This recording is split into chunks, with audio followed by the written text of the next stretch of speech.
Appreciate it. That way, this is getting recorded for anyone that can't see it, or if anyone wants to view it. So welcome everyone. It's 2021 officially. We're still not playing soccer, unfortunately. So as of right now, the latest date that I've heard is February 22nd to allow for indoor sports, or I should say indoor contact soccer. So we're still a little ways away. Hopefully outdoor would start after that.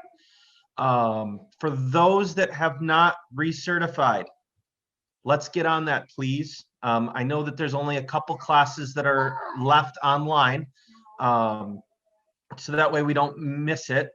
And then the only last thing that I had is there's been rumor mills going on about switching assigning softwares, getting away from gaming officials and going to somewhere else. That's not happening anytime soon. We're going to stay on game officials. If there's any changes in the next year or two, we'll let everyone know. But as of now, everything's staying on game officials. So once you start to know your schedule, start inputting it for the spring and cross your fingers and hope that we're able to play some games. I haven't gotten any dates yet, but I know some of the stuff will usually start mid-March. All the select rec leagues will start mid-April. As we get closer to dates, things like that, we will make sure to send out a mass email. And with that, I will pass it over to you. Great, thank you, Eric. Thank you, Eric, and thank you everyone for attending. I hope that you enjoyed Let It Go. I played it for Eric's daughter, but I hope you like some Disney music before a soccer meeting. So the topic today is Offside. So what I'm going to do is to talk briefly about and discuss briefly about Offside in general, and then we're going to focus on a particular topic. And the topic is something that I have discussed with instructors and assessors a couple of weeks ago. But for those who have attended that meeting, there will be a few clips that are the same, but there will be a couple other new clips. And I just got a set of maybe like 200 clips this afternoon from UEFA. So there's one clip I just grabbed from that collection too. So what I will do first is to really refresh our memories about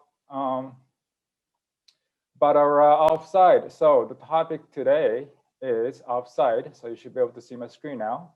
What I'm going to do is just to get your thoughts on what Offside is all about. Anyone, could you say one of the three different ways you can be offside? You can unmute yourself and tell me. One of the three ways you can be offside. You be behind the last defender in front of the goalie when the ball is played to you and it does not touch the defender. Oh, okay, so yeah, we can do that. We can talk about offside position first. Yep. So basically, second to last defender, or the ball, whichever is closest to the goal line. Yep, actually, it's a good place to start. So that is what offside position is. And then to be in the offside position is not in itself an offense, as the law book said, Law 11 said. So what is then, how do you become offside? When are you penalized as offside? One of the three reasons. Interfering with an opponent or play. Interfere with play. Is there only one E, or is that how do you spell it? I don't even know. Interfere with the play. Gaining an advantage. Forgot an R and an E. Interfere, is that like this? Inter and then yes. Oh yeah, that's why. And an R before the F, and then an R before the F. Yes. Okay. E. E. Okay. All right. It will be a lot easier if I were typing in Japanese. Sorry, guys. Looks good. All right. Thank you. Thank you, Amy. All right. Interfere with an advantage. All right. What's the second one before we go there? Gaining an advantage. Interfere with an opponent. All right. Interfere with an opponent. And then, like always it looks cool when you have acronyms. So it's always, we kind of, just like denying obstacle scoring opportunity, everyone wants to have an acronym. So interfering with the opponent and then gaining advantage, right? So what does interfering with play mean? What does that mean? Well, touching the ball. Yeah, touching the ball, playing the ball. Yeah. So he, she touched the ball. And obviously he, she means the attacker. What does interfere with an opponent mean? Obstructing like a defender. Obstructing, okay. So, okay, what else? I just want to grab one sentence. What else? Tackling the defender. Tackling, obstructing, what else? It has a bit of a new interpretation coming out of this weekend's Man City Aston Villa match. Yeah, yeah. If anybody has seen that. Yeah, I think that was just for the English Premier League and English Football League. Yeah. Maybe we can ignore EPL. So what, however, well. what does interfere the opponent mean? Like if you compromise their ability, your opponent from getting the ball. Okay. Okay. What else? Well, particularly for the goalkeeper, if you obstruct their vision by your presence. Okay, that's one, right? Line of vision. Okay. And then there's one more. Challenging for the ball. Challenging for the ball. Let me just help you.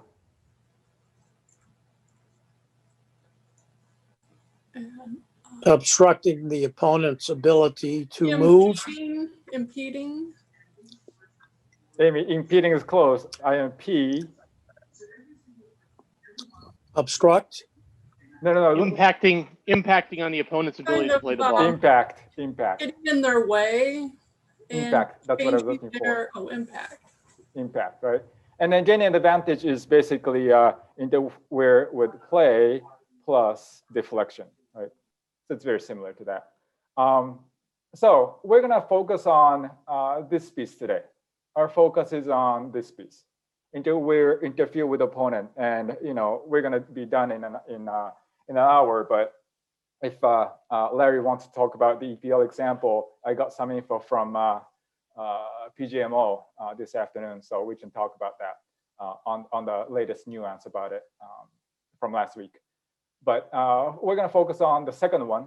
But before we go into that, let's talk about, just so we're on the same page, what interfere with play is and what gaining advantages, so that we're all set to move on. So I'm going to, what I would do is, let's see, I grab this and then move the chat box. What I'm going to do is show a video, but because of latency, maybe we don't necessarily have the best connection. So you can either watch what I'm sharing now, or you can also go to the chat box and then click on the link I just sent to you. And that is the link to the video I am going to show. So either way is fine. I'm going to show it once.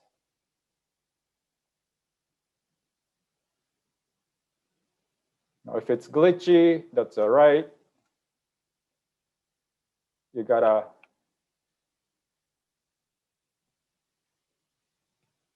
link for that.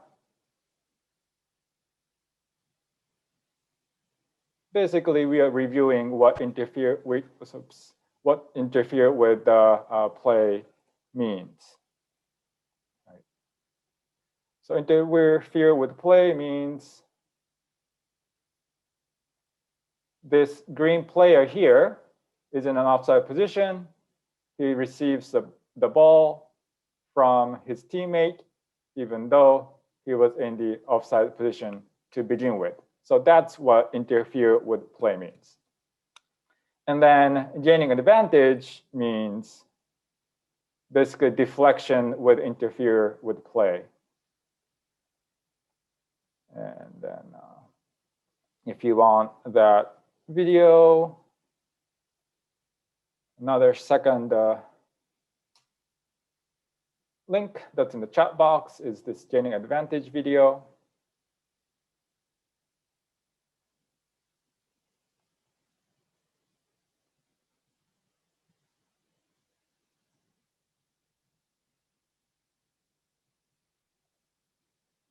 At the moment of the check by yellow here, this number 10 is an offside position. The ball doesn't go to the yellow player directly. It deflects off of this red defender, and then yellow number 10 gets the ball, right? So that's why I said gaining advantage is basically deflection plus a deflection plus interfere with play. So any questions on this? So interfere with play, getting the ball directly from a teammate when you're in the offside position. Getting advantage includes deflection. So I said we're going to focus on interfere with an opponent. And then, so let's go on to talk a little bit about what line of vision means. So here we have line of vision first. Line of vision. What does line of vision mean in relation to offside?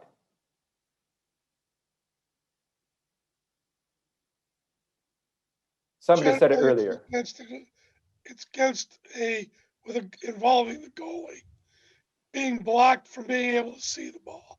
So blocking the goalkeeper or any player, usually it could be any player, but blocking somebody's view, right? Blocking the view. And then this is something that isn't necessarily clear in the law book. Blocking the view, when they say that, it needs to be extremely obvious. They are not looking for, maybe it obstructed the line of vision. They're looking for, the player did block the line of vision. So they're looking for a really, really narrow case. But I'm going to show you an example of blocking the line of vision. Now,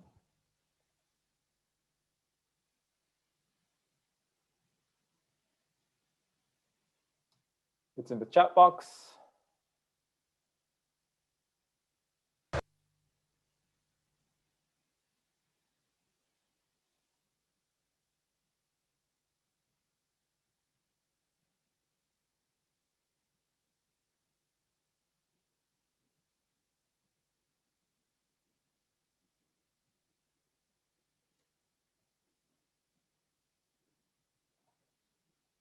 When the shot was taken, this player is in an offside position clearly. He's in an offside position.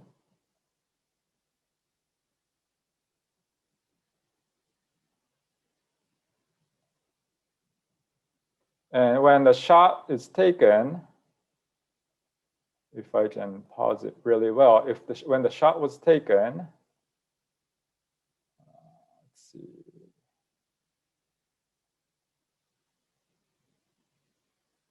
So the shot's taken from here to here. And then now you can see that an arrow has both the attacker and the goalkeeper. So it is a clear fact that the red player was blocking the line of vision. So this sort of line of vision blocking is really difficult to assess, because if you think about this goalkeeper here, the referee here, he's not going to be able to see if the attacker who's in offside position is blocking the vision. But this is what they mean. We may not be really able to assess if somebody's really blocking the vision, but that's what they are looking for in short. So blocking the vision is really about standing in front of somebody, not necessarily very close, but you're just basically on the same line. But I also want to focus on one thing. When we think about line of vision, when we think about interfering with an opponent, we're not thinking about what did the goalkeeper think? What did the goalkeeper feel? If I were the goalkeeper, how would I have felt? That's not the question. When we think about impact, we talked about the word impact. When we talk about impact, we're not talking really about how did the goalkeeper feel? Do you think the goalkeeper was impacted? Because we never know if the goalkeeper was impacted or not. So we have to look at facts. We are not going to guess or imagine or suppose if there was impact or not. Impact is basically assessed with factual evidence. We are moving from psychological to factual. We are moving from emotional to physical, right? So this is where I want to now go back again to our fancy whiteboard and talk about impact. And just for the sake of time, I'm going to talk about 3 things. Close the play, close the ball, close to the opponent, close or clear action. That's what we are looking for. When all 3 of these things, when an offside position player is close to the ball, close to the opponent, and makes a clear action, that is deemed having an impact on the opponent. It doesn't matter if the attacker was actually impacted, because we never know. It's not like we can interview the defender and say, were you impacted, sir? They will always say yes, because they're on the offside. So we will never know the reality. We always have to go with facts. So we look for physical evidence, close to the ball, close to the opponent, and clear action. When all of these 3 things check, it is clearly an impact. You may only have 2, and depending on the situation, you may have impact, even though there may be only 2. So don't think as if you have to have all 3 to have an impact. You may only need 2 from time to time, and we have some examples for that. But what we are looking for is, if we have all 3 checked, that's impact. We may only have 2, but here are the things that we have to look for. So I'm going to show you a couple of video clips. And what I want you to think about is, was the offside player close to the ball? Was the offside player close to the opponent? Did the offside player make clear action? And based on that, I want you to assess if there was impact. And all of the videos that I'm going to show you, I will ask a few of you to say if you think if it's offside or not, and explain why you think that is the case. And it's okay if you're wrong, but I will share the official answer from the league or the federation that was in charge of the particular match. So we will always have the final decision from the league. So Yuya, as a starting point, do you want to share what the correct decision on your previous example would be? What previous example? The clip that you showed us before. So the last one, you mean the line of vision? That's offside. Okay, he was close enough to the ball, close enough to the opponent. Did he make a clear action? That's this category, right? We were talking about line of vision. Okay. So line of vision is different. Okay. Because you may be a mile away, but you can block the view without doing anything, right? So line of vision is one, impact is another. So now we have 2 categories of things under interfere with an opponent. Does that make sense, Larry? Yes. Okay. All right. Yeah, but I should have I'll still be interested to know about that first example, though. Yep. So the first example was the line of vision. So blocking the view. It doesn't really matter if you're close to the ball, all that stuff, but you were blocking the view. All right. So let's move on to the first video and just watch it. And then again, I will give you the link. Yuli? Yes. I had a question about the last example, though. Okay. As a person who doesn't have VAR, your side can't tell if it's blocking the view. So as a side, you're supposed to judge back and forth to see if it's offside. But if you see him in an offside position, then as a side, you're going to mark him and then talk with the ref to get that right. Yeah, the assistant without referee. VAR, that's pretty hard to. Yeah, AR's responsibility is to say that the player was in offside position. That's all he can do, right, as an AR. And then it's the referee's responsibility to be able to tell if the player was in the line of vision. So in the previous clip, you can clearly see that the referee was off the, not in the ideal spot. So it's on the referee.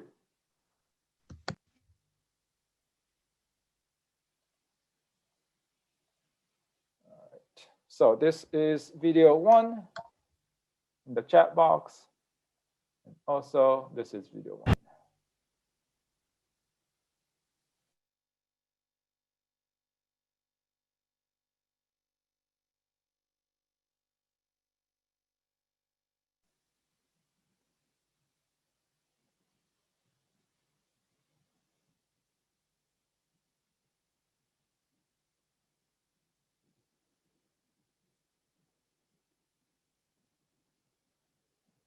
All right, so in all of these clips, we are not questioning if somebody was in an offside position. We always say that person is in an offside position. So that's where we start. Second time.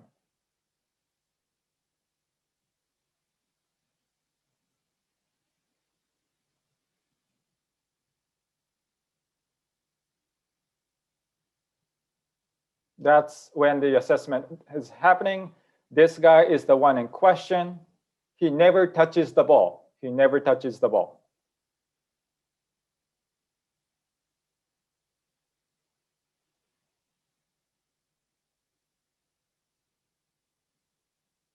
Does this interfere with an opponent or not? That's the question.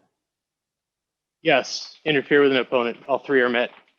All right, so Grace, is that Grace? It's Brad Here's. It's my wife's account. Sorry. Oh, okay. So you said, could you say that again, please? So it is offside because all three were met. He was near the ball within probably less than a foot. He made a clear attempt to kick the ball, and the consequence of that directly forces the goalkeeper to address his potential shot on goal. So it impacted the opponent in a very clear way. Okay. Okay. Anybody else? I'd say agreement. All three. They blocked number 4 from playing the ball. Could you say that again, please? Somebody. I thought he also blocked number 4 from playing the ball. You're talking about number 4, the defender who was marking the play attacker. Yes. Okay. Anybody else?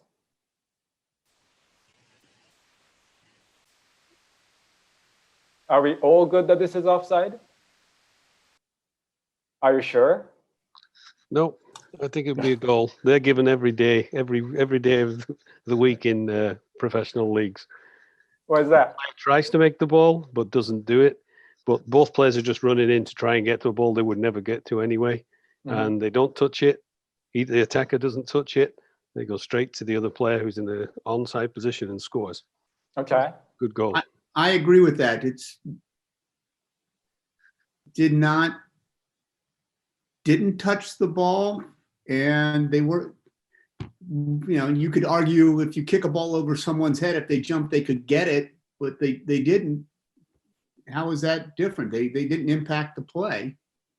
So therefore, it didn't close to the ball, close to the opponent, but I don't think the action warrants calling off the goal. Was there action? Well, I should say the movement of the two central players, the offensive player in the center who was in the offside position and the defender, I would not say that it was clear action. They were trying, I'm mixing my words. I don't think they were involved enough in the play to warrant calling off the goal. Okay. So let's go back to, somebody wanted to say something? Yeah, I was going to add, I would say if that was perhaps 10 or 15 yards further from goal, there's a case to be made for that. But where he is in a position, if he does touch that ball, that's a dangerous shot on goal. It forces the keeper to freeze. Take him out of the play, take that offside position player out of the play. Keeper's going for the back post because that's the only option. He forced the keeper to not defend his back post by his presence and by his actions. I think that assumes that we know what the goalie's thinking, right? Versus the fact. Okay, so remember I said if all three check, that's offside, but we don't always need all three. Was the offside play close to the ball? Mm-hmm. Yes. Yeah. Was he close to the opponent? Yes. Yes. Did he make a clear action? Yes. Yes. The action can mean jumping, avoiding, ducking, any of those. Did he touch the ball?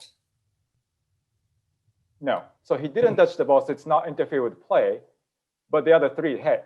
So this is offside. It was offside. Right. And I appreciate those who seemingly everyone seemed to agree that it was offside. So I really appreciate those two who said, no, it should be onside. So I really appreciate that. Hopefully, this sort of exercise in this environment allows you to understand what federations and leagues are expecting. So the answer to the expected answer to the first video is offside, interfered with an opponent because the player was near the ball, near the opponent, and made clear movement. Yeah. Yes. Question. Yes. Was that the decision on the field of play?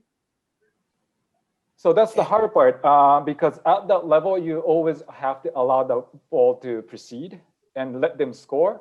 And then assistant referee makes a decision just in case AR is wrong. So I don't know if the on-field review, if the AR made, what AR said, but I would assume that the flag came up. That's a pretty easy decision to make at this level. So I would assume that the AR put his flag up. Thank you. Yep. Yeah. When we say close to the opponent, does that mean the opponent who's being impacted?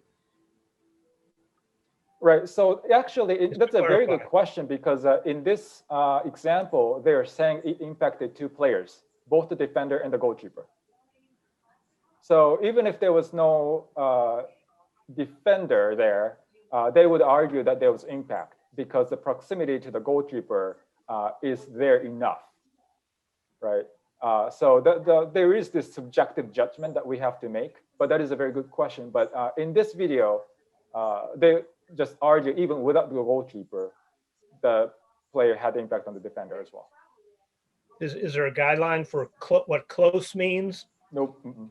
Okay. Yep. You will know when the assessor tells you were wrong. That's how it goes, right? Always. In the opinion of the assessor, huh? In the opinion of the assessor, always. Always.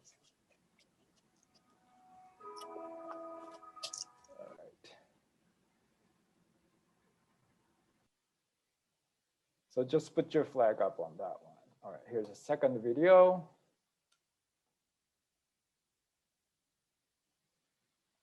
And then let's, oops.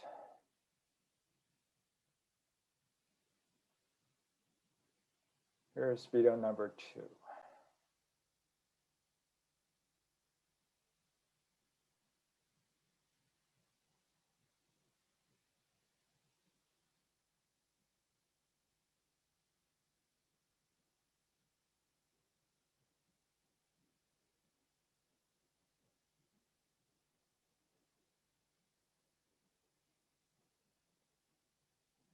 We'll watch it again.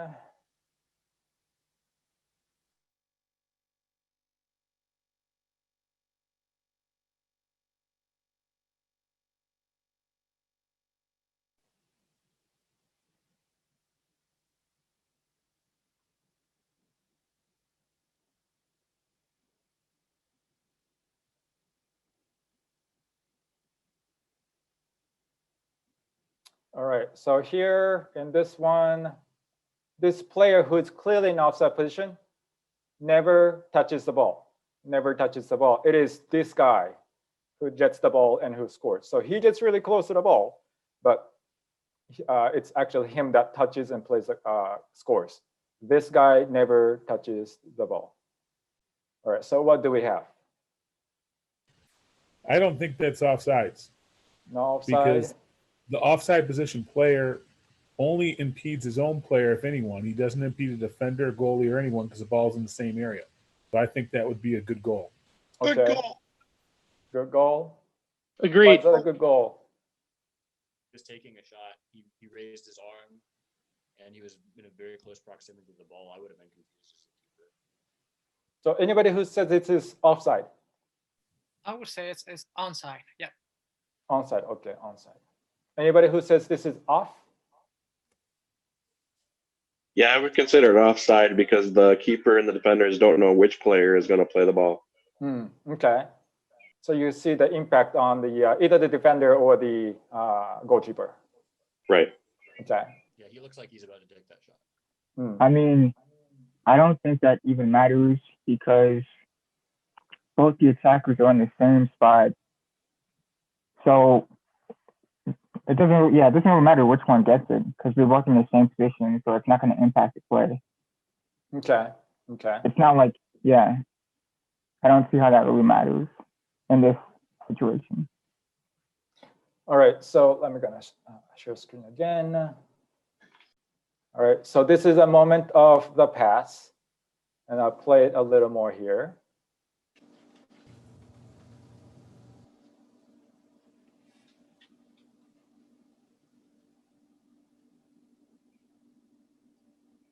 The confusion, maybe there's an impact, right? Maybe there's an impact on maybe this guy or this guy or this guy.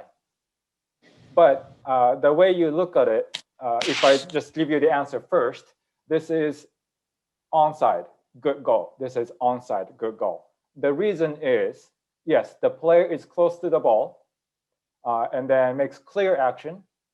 But in this situation, the distance between the offside player and this defender, this offside player to this defender, this offside player to the goalkeeper is not close enough for actually these defenders to have to make any adjustment whatsoever depending on who gets the ball. If they had been closer, maybe they have to worry about, is it going to be this guy or that guy? But because they are still a couple yards away, the impact is not there because they still cannot get there anyways. So that's how they interpret the situation and say that in this situation, the proximity to the other players is not there. Therefore, this is considered a good goal, onside. Okay. So that was video number 3. Not video number 2. And then, video number 3 in the chat box. Video number 3 on your screen.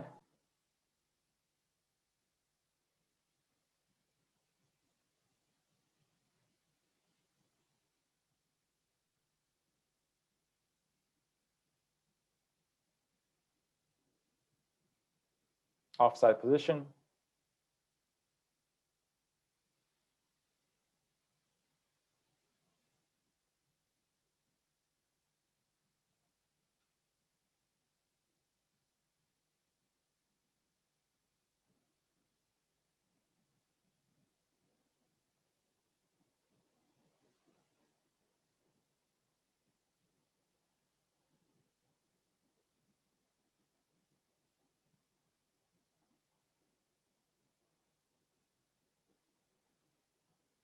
All right.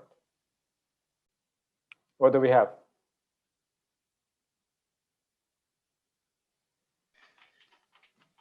I've got offside. Offside. You got offside. So let's go with the people who say offside. Why is this offside? Because the defender, the one defender that has the best chance, when he peels off and before his teammate has touched the ball, he crosses directly across the path of that one defender. The lag's a little bit choppy. It's hard for me to say for sure, but it looks like he actually impedes the progress of the defender, not deliberately, but he's still offside positioned and offside restricted when he does. Okay. Okay. I believe that the attacker has met 2 of the 3 criteria for being penalized for offside. Namely, he is close to the ball and he has had an impact. He has not interfered with the defender, but he's met 2 of the 3 criteria, so he should be penalized for being offside. Okay. He gains advantage of the ball too. So he gains the advantage of being there in the first place. You know, if But he doesn't touch it, right? Right, but he's gaining advantage by staying with the person. He wouldn't have been there to I mean, I know the other person runs up to get it, but he still gained the advantage of having a head start. Remember what I said Running about gain ball. advantage. Gain advantage has to have touch on the ball. Yeah. And a quick question for clarification. I could not tell, did that player in the offside position actually touch the ball? Nope, he did not touch the ball. Ah, okay. Well, that changes things. Yeah. Okay. Yep, he did not touch the ball. So it appears to me, it appears that even though that guy was in an offside position, the direction of the ball and the defenders trying to chase, it really didn't change what the defenders were going to have to do. They were going to still go in that same direction. So I didn't think that he was, I guess, misdirecting them, or his position, I don't think changed what they were doing. It was still flowing in that direction anyway. So I will rephrase your statement, Amy, and then talk about what first two people said here. So what I want to think about is, I can completely see the point that first two people made about how the defender got sort of impacted by the attacker, when the player was running to the ball. I can completely see the point, but this actually is onside, not offside. And I'm going to explain why with almost like, a second by second view. If you want to just simplify this, you can say, in reality, he was never, he close to the ball, close to the ball, clear movement, but never close to the opponent. You can say that. But if you actually think about it, this is a moment of the pass, clearly offside position.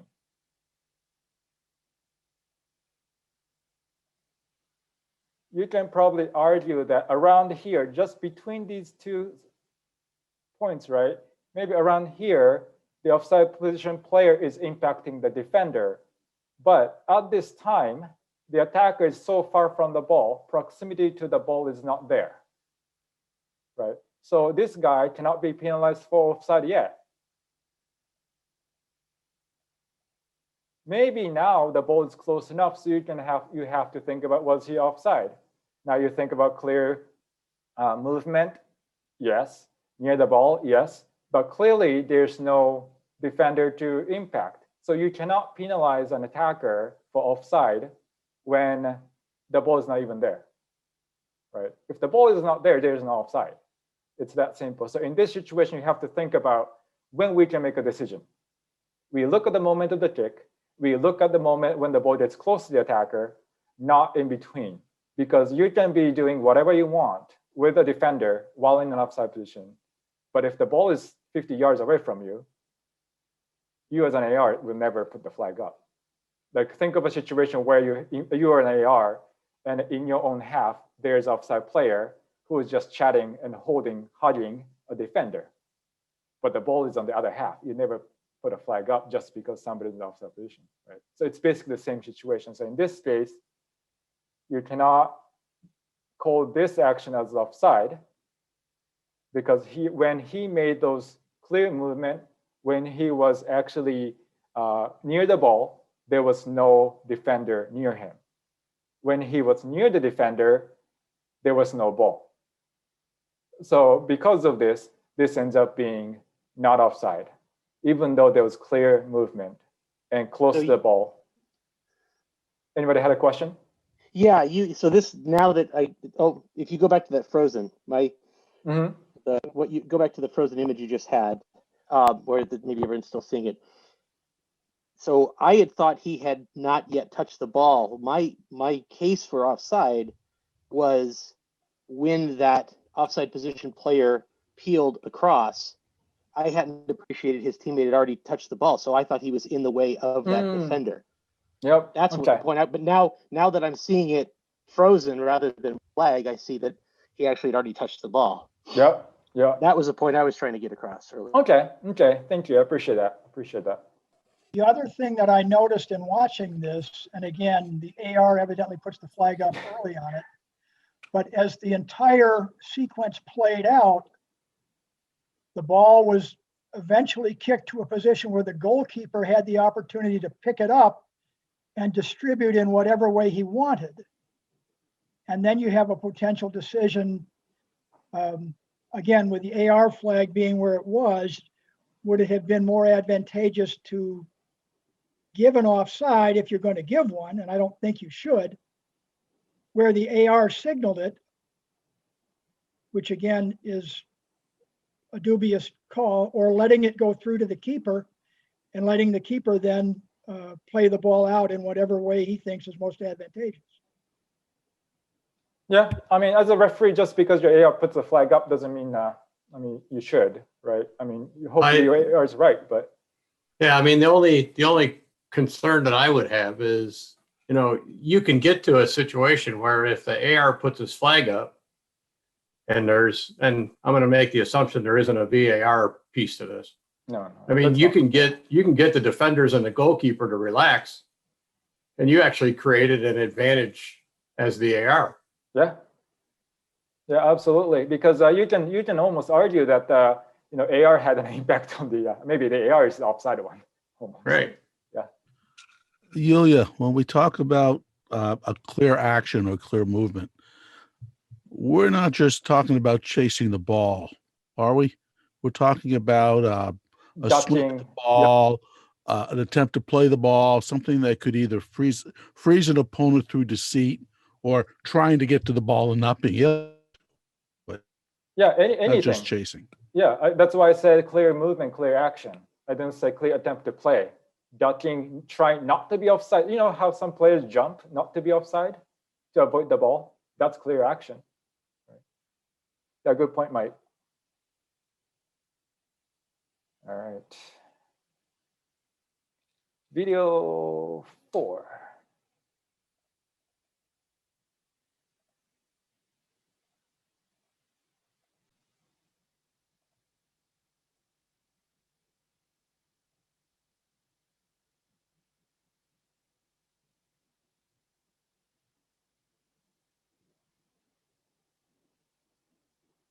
Clearly offside position.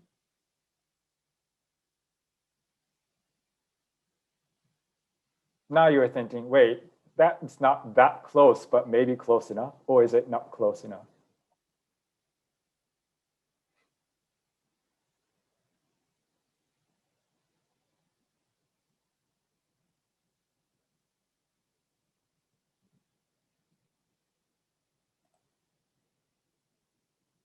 What do you think? What do you think? Thoughts? Yuya, could you repost the link, please? You posted video number 3 twice. Oh, my apologies. My apologies. Real quick, while he's doing that, guys, at the end of this, we're going to compile a list of all the links and send it out. So that way, if you don't copy and paste them from the chat box, we will get them to you later. Absolutely. I don't hoard video clips. The attacker made a clear action to let the ball go through his legs. All right, so let's start with that. Clear action. Anybody agree with that? Clear action. I agree with that. And the goalie only concentrated on that player and could not attempt to go to the back. Couldn't react to the other guy on the other post. Or, I mean, you may have Neuer who can do anything, right? So you cannot judge on what the goalkeeper can do. I mean, if I were the goalkeeper, I would just cramping up. So let's not talk about what the goalkeeper can do. So clear movement, we already agree with that, right? So what about close to the ball? What do you think? Oh, absolutely. Yeah, it went through his legs. It could impact the movement of a defender, a nearby defender. All right, so nearby, Amy, good point, nearby. Is this near enough in your mind or anyone's mind? From the stop action video that I saw, because my computer is old, it looked like there was a defender kind of behind that, the person who, the offensive player that had let the ball go through his legs. And I thought maybe, that guy directly behind, may have made action to play, to try to guard that player. So if you say, I don't care if you agree this way or that way, if you say that this player is not close to these players, we're talking about basically these two players. So if you say that he is not close to them, what kind of arguments can you make?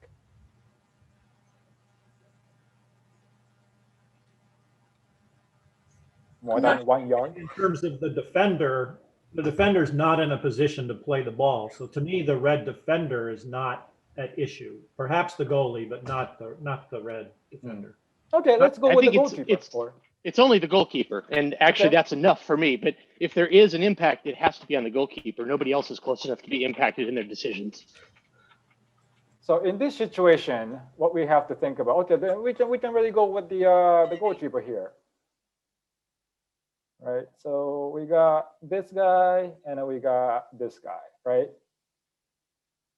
The way we have to think about proximity is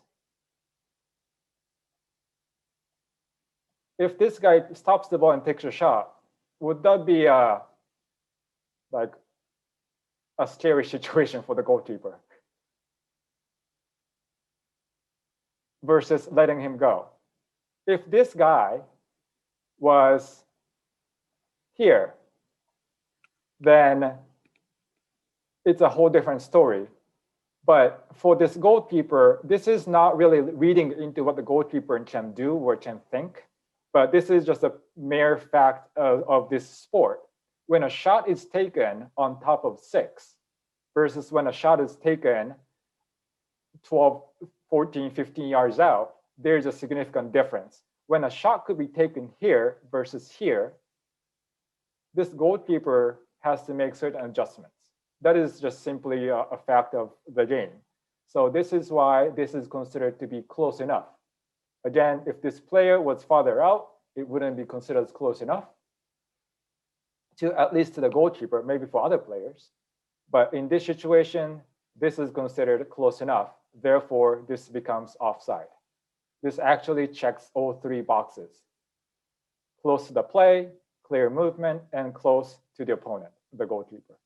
So this is a video clip of offside situation. So this is where things get tricky because it's really nice if we can say 2 yards or 1.5 yards or whatever. But this is where, in the opinion of the assessor comes in maybe. But it's also, standardizing our interpretation of what close means. Any thoughts, questions, confusions? All right. Then was that video 4? So video 5.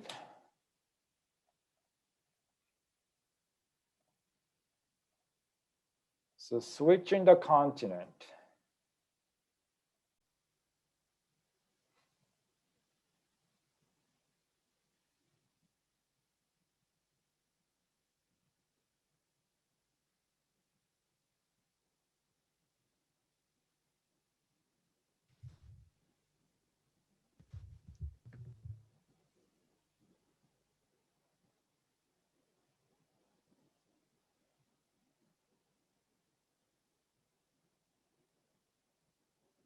Okay, one more time.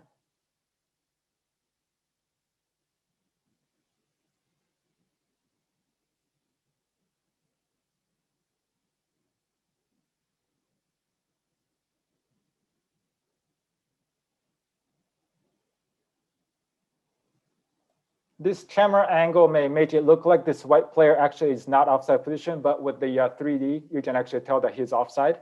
So this white player is in offside position. So you have to think if he is interfering with an opponent.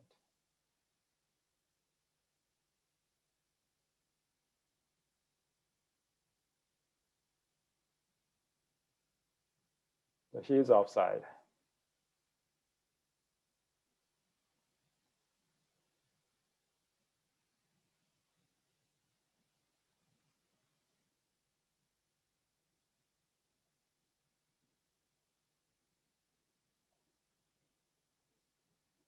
Thoughts? I vote for offside. the person in the offside position was close to the ball, and he also obstructed an opponent. And so I've got 2 of the 3 criteria for offside. The impact, I couldn't tell whether he touched the ball or not, but he's met 2 of the 3 criteria.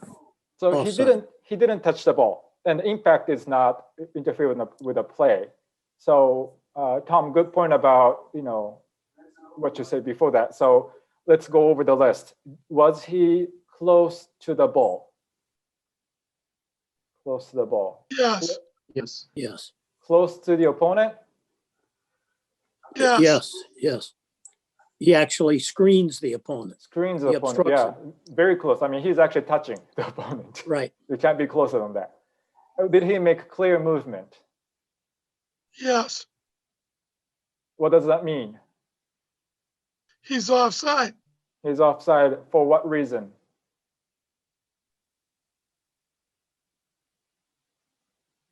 He impacted play.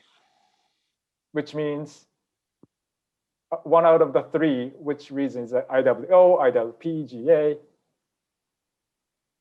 Interfering with an opponent.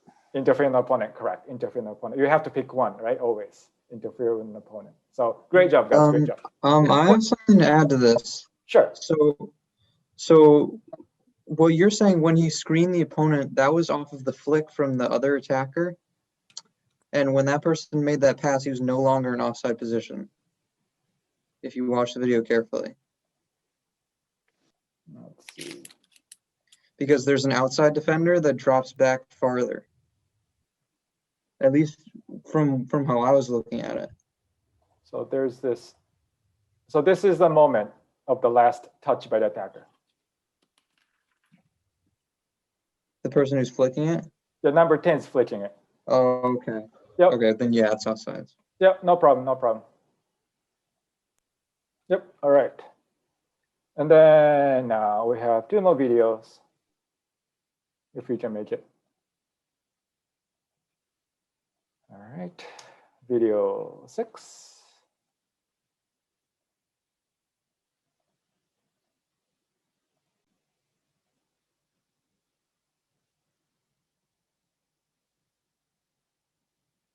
The player who scores is the defender.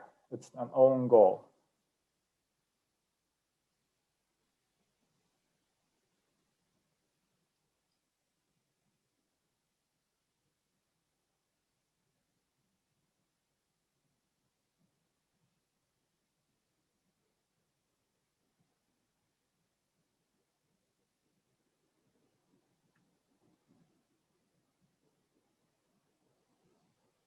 So we'll watch it one more time here.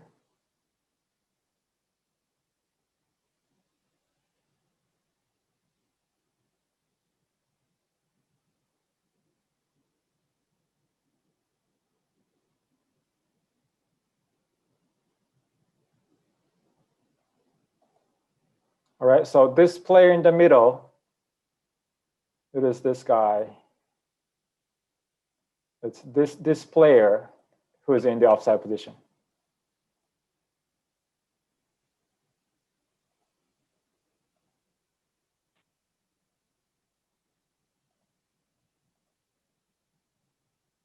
All right.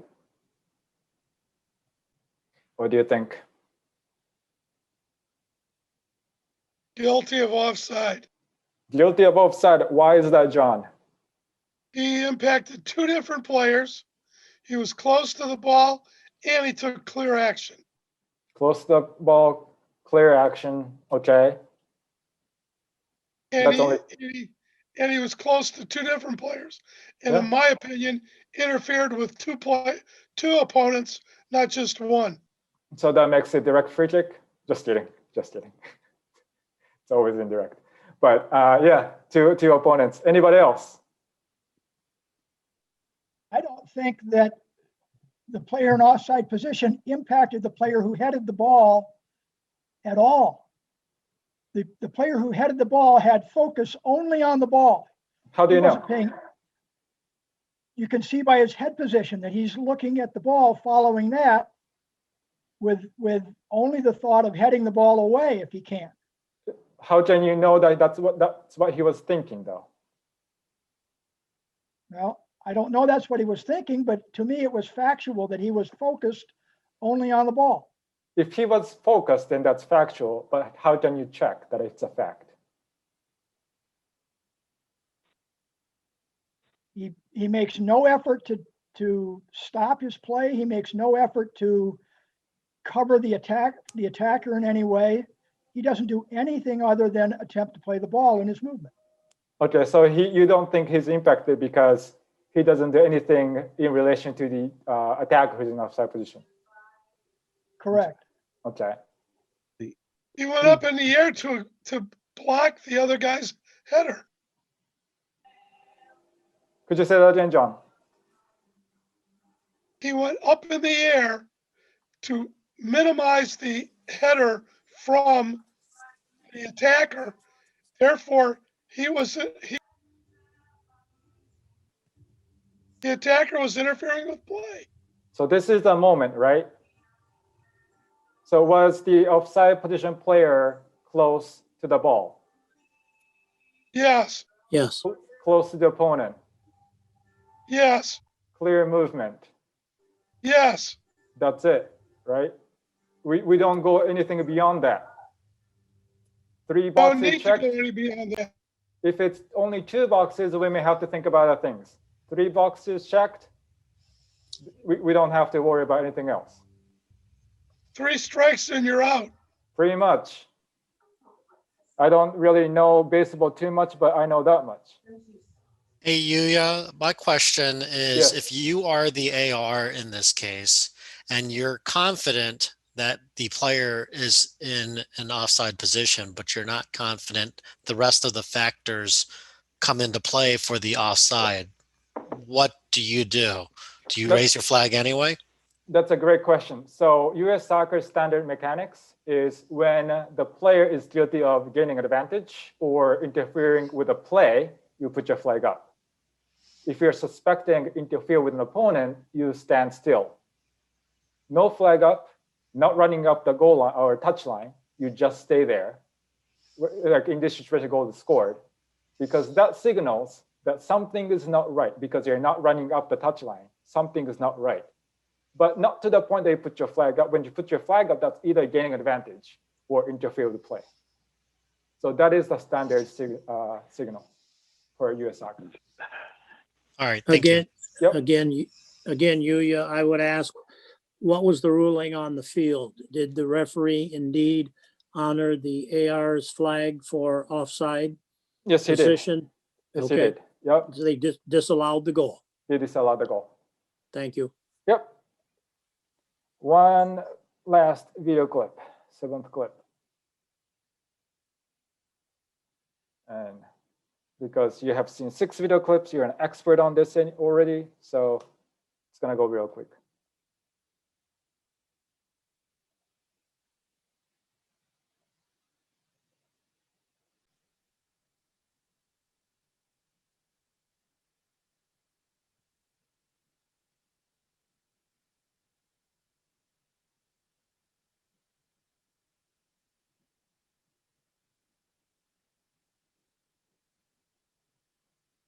It's this very last incident.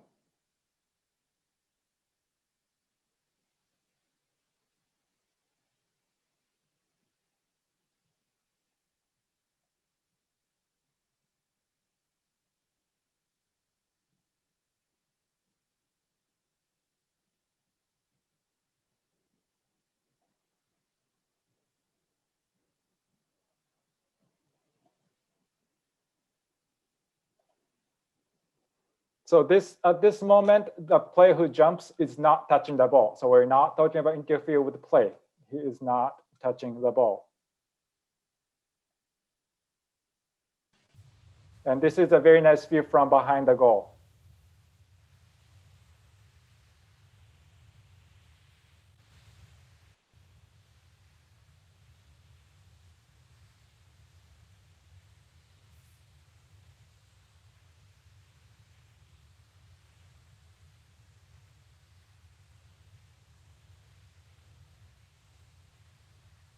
So this is how it goes, right? This is how it goes. Number 23 probably is behind the goalkeeper, by the way. I may be saying to help you or to confuse you. What do you think? Not offside. Not offside. Why is that? He's not interfering with the play. Correct. He's behind both the goalkeeper and the defender. They don't even know he's there. How do you know? Well, they can't see him. They don't have eyes in the back of their head. Right, but then the goalkeeper knows that 23 is somewhere, right? Because of the previous play, probably. But Possible. but you could say the same thing. He also knows where the goalkeeper is for the opposing team. That doesn't make a difference. Okay. I don't know what he knows, but he's not within in the visual line of sight of the goalkeeper or the defender. Mm-hmm. Therefore, and he's never touches the ball. While yes, he's close, but he wasn't taking the shot. The guy that was in front of both the defender and the keeper and in an onside position took the shot. Okay. Anybody else? Yeah, I mean, the only thing that I saw right at the end of that was it looked like the goalkeeper tried to go toward the ball on that side, and he couldn't get there. Now, whether or not he would have made it or not, I don't know, but I don't think he could have gone in that direction. Mm-hmm. Okay. Yeah, I think that's the big question is could the keeper have gotten to the ball if the guy wasn't in the way? And I just can't tell from my small screen. The answer is it doesn't matter, actually. Because now you have to know how good the goalkeeper is. You know, if it doesn't matter, then that would imply it was indeed offside. Correct. That's where we are, right? All three checks. Everything else was met. That was the only question. Right. So this is an interesting piece because now we are really talking about factual things, and I totally agree with John's point that the goalkeepers, the attacker is behind the goalkeeper. That's actually the reason why this referee crew gave a goal. They allowed the goal to stand because the assistant referee basically said the attacker who was in offside position was behind the goalkeeper. There's no way he had an impact. And at the time, that's how the league interpreted the laws. And later they checked, and now they are really saying it doesn't really matter where the attacker was. He might have been just behind the goalkeeper, but he was close to the ball, close to the opponent, clear movement. That's offside. So it's really tough luck in a way. And I really feel sorry for this team that got to score. And a good thing that the defending team is my favorite team, so I don't feel too bad. But still, this is really tough. But in some ways, though, from the other end, it is very clear because you really don't have to think about what the goalkeeper can do, what he knows, what he saw.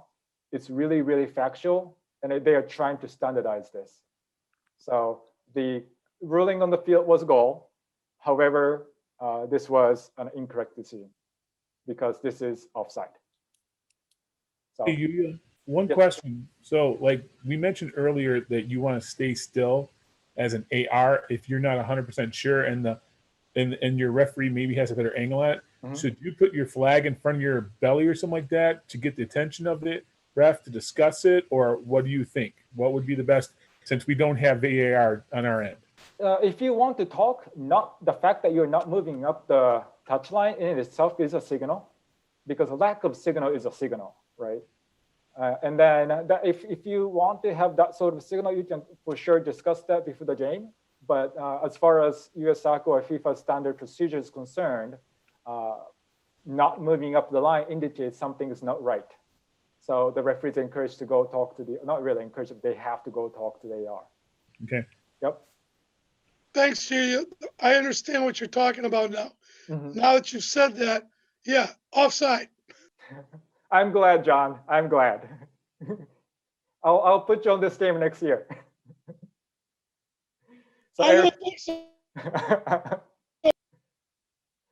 Eric, those are the 7 videos I had, and then Yuya, may I ask just a question on the last one on the the topic of not raising your flag versus, yeah. What about a situation where it's not a goal? Okay, could you tell me? So imagine the last scenario, but then miraculously a defender clears the ball. So you don't have a goal. As an AR, if you think it met the 3 criteria.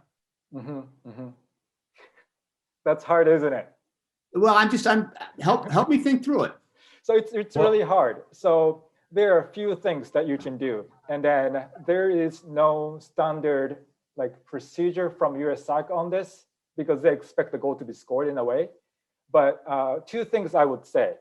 One, if the ball ends up being cleared, you can almost give a sense of like advantage because the ball is getting connected, and it's almost like a trifling offside. It's not a really technical term, really legal term, but it's almost trifling. So like we'll just let it go because it's a questionable. It's like just like when there's slide tackle, and then you're like, oh, maybe that was a foul, but maybe that was not a foul. You go with no foul, right? You don't give a foul when you're not sure. Just like that, you're not sure if it was offside or not, so you let it go.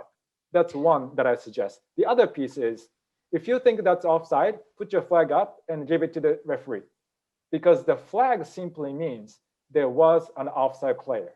That's what the flag means. The flag does not mean it was offside. So it is good for the referee to know that there was an offside player, because hopefully the referee had some sense of impact, interference, all of those things. So getting that information flag up means, oh yeah, there was somebody who was involved. The flag is up, that's offside. Because if you keep your flag down, the referee may be thinking, well, he looked like offside, he did something, but I guess the flag is not up, so we have to let it go. So I would say there are times when you can keep your flag down because you're not sure, but I would say put your flag up if you're in doubt, because all this means is there was offside player. Does that help? Also, if you try to make eye contact with the referee, the AR and referee make eye contact. Yeah. Maybe there's some message that can be relayed that way, like some uncertainty. I don't know. Yeah, this is when Amy is like, why are you talking about assistant referee, Yuya? Right. Now I'm gonna put the folder link to the chat box, and I'll send it to Eric as well. But if anyone wants just the link to the folder, this link in the chat box goes to the entire folder. And I'll keep it for the next maybe week or so. So feel free to download whatever you would like. That's all I have, Eric. So if no one has any other questions, we'll wrap it up for tonight, and then we'll try and do this on an every other week basis before the season starts, because I'm very hopeful that we're able to start somewhat of an indoor season as well as an outdoor season. So other than that, if anyone has any questions, have a great night, and we'll talk to you soon. Thanks, guys. When's the last day we could do that?